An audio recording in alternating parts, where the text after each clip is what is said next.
tumpuan peminat bola sepak negara ketika ini sudah tentu kepada skuad kebangsaan kendalian Kim Pan-gon. Dan malam ini merupakan ujian sebenar bagi Pan-gon dalam usaha merealisasikan impian jutaan rakyat Malaysia yang mahukan pasukan negara layak ke Piala Asia 2023. Dan sudah tentu kemenangan dan tiga mata diharapkan peminat dalam aksi pertama kelayakan menentang Turkmenistan malam ini. Dan untuk mendapatkan situasi semasa di Stadium Nasional Bukit Jalil, kita terus bersama dengan rakan setugas Ridauddin Daud. Jadi Ridauddin, mungkin boleh kongsikan kemeriahan di Stadium Nasional Bukit Jalil ketika ini, Ridauddin?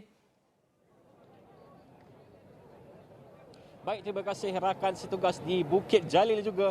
Ya Syaf, memang hari ini, malam ini saya fikir mungkin raya sudah pun habis. Namun malam ini sebenarnya juga adalah raya untuk penyokong bola sepak Malaysia. Di mana boleh saya katakan sejak dari petang tadi mungkin waktu itu ratusan. Sekarang sudah pun ribuan, malah mungkin puluhan ribu penyokong Harimau Malaya sudah pun membanjiri Stadium Nasional Bukit Jalil bagi menyaksikan perlawanan kelayakan Piala Asia 2023 di China membabitkan Malaysia dan juga Turkmenistan. Jadi sebelum saya bermula dengan apa yang berlaku di sini, ingin saya kongsikan ini antara maklumat terbaru yang saya dapat. Mungkin ramai yang dari dalam kalangan penyokong yang datang menggunakan LRT mungkin juga risau ada lagi ke perkhidmatan LRT ketika habis game nanti. Jangan risau, baru saja sebentar tadi perkhidmatan train ini kenyataan kami dapat, perkhidmatan train LRT laluan Ampang Seri Petaling di stesen LRT Bukit Jalil akan dilanjutkan seperti berikut.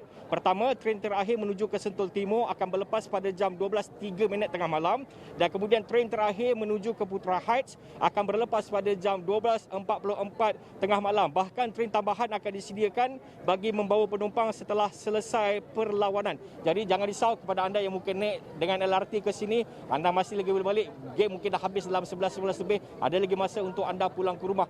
Kita ceritakan pula suasana di Bukit Jalil ini sememangnya sudah pun melepasi jam 8 malam.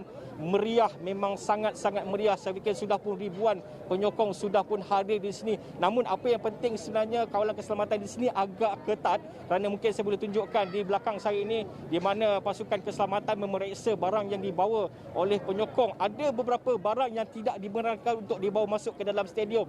Jadi kepada anda yang mungkin masih lagi berada di luar dan mungkin ada membawa barang larangan seperti rokok, pemati api, power bank juga, dan juga beberapa barang larangan lain, anda perlulah meletakkannya di luar kerana jika anda membawa barang itu semua akan dirampas. Itu berdasarkan apa keselamatan dan juga apa yang berlaku di sini di luar ini. Memang boleh dikatakan meriah. Saya fikir mungkin 50,000 penyokong mungkin kita boleh capai pada hari ini. Baru saja kira-kira 10 minit tadi Ultras Malaya juga sudah tiba. Jadi seperti yang Syaf katakan sebentar tadi, ya Syaf, ini sebenarnya adalah ujian pertama buat Kim Pan-gon untuk melihat sama ada pasukan kebangsaan kita boleh bersaing dengan pasukan-pasukan lain, terutamanya di rantau Asia. Kalau mengikut ranking sebenarnya, kalau mengikut kertas, kita sebenarnya berada di tangga ketiga. Kerana yang pertama Bahrain pada ranking 89, dan kemudian lawan kita pada malam ini iaitu Turkmenistan sebenarnya berada 20 ranking lebih baik dari kita, iaitu di ranking ke-134, sedangkan Malaysia di ranking ke-154.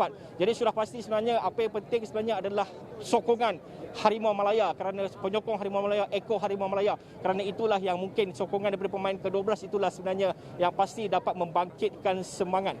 Jadi antara pemain-pemain start list saya belum lagi dapat. Jadi saya jangkakan mungkin ada beberapa pemain yang sebelum ini diturunkan akan kembali beraksi pada malam ini. Antaranya sudah pasti Arif Aiman, kemudian kita ada Safir Rashid juga, Syafiq Ahmad juga saya rasa akan mengemudi jentera serangan. Mungkin akan ke masa kedua baru digantikan dengan Guillermo Di Paula dan sebagainya. Dion Cole juga pasti akan bermain di back kiri dan juga back tengah juga mungkin ada Syarul Saad dan sebagainya. Jadi saya fikir Kim Pan-gon akan menurunkan barisan terkuat pada malam ini, dan pasti kita mengharapkan tiga mata dapat dikutip pada malam ini. Saya sempat juga sebenarnya melihat perlawanan antara Bahrain dan Bangladesh pada petang tadi. Sebenarnya Bangladesh pun kita tidak boleh pandang rendah, walaupun ranking mereka 186 dengan Bahrain tadi 89, mereka dapat mengekang jentera serangan Bahrain dengan agak baik apabila Bahrain hanya dapat menjaringkan 2 gol sahaja pada petang tadi. Dan bayangkan selepas ini Malaysia akan bertemu Bahrain, sudah pasti ia ujian yang lebih berat, kerana kalau dilihat fizikal dan juga taktikal yang dipamerkan oleh Bahrain pada petang tadi sebenarnya memang sangat-sangat baik.